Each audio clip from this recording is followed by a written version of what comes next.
magaling ka ng mga painting. Kailangan ko pa bang balikan tong epiko na to? Kailangan ko pa bang balikan tong bagay na to? Parang gano'n. Kahit pwede po yun? Or ano kung maipapayo niyo po? Siyempre, importante na maging makabuluhan yung ginagawa mo, yung sayaw sa iyo bago mo maaaring ipahiwatig sa audience yung kabuluhan ng sayaw mo, no?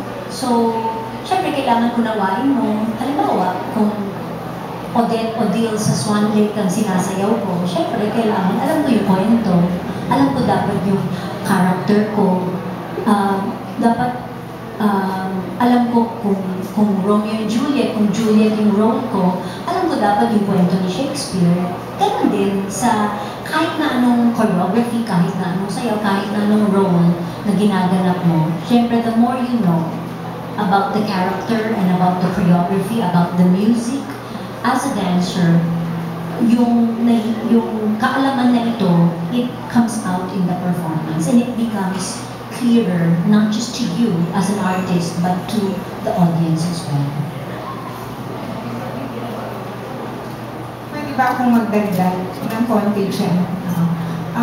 Yung sayaw, sabi kasi ng mga iba basta pa sumayaw yan, o yan sumasayaw yan, art na ba yan?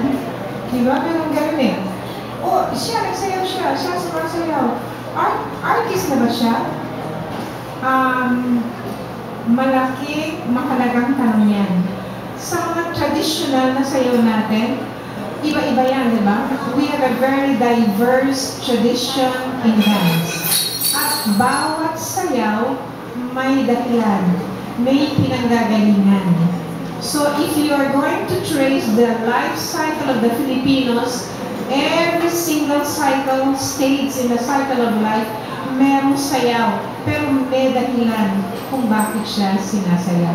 There should always be a reason, and hindi lahat ng makikita yung kilos ng katawan, because dance is movement, no? It's an expression. So therefore, meron kang ina-express na something, whether it's a feeling, whether it's something in your mind, whether it's for protest or for anything, there should be something that you want to express.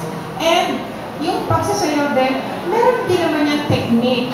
So hindi basta naman lahat ng sayaw na makita natin ay pwede na natin sabihin, sayaw siya, pero hindi pa siya yung artist level ng pagsasayaw. Thank you po. Good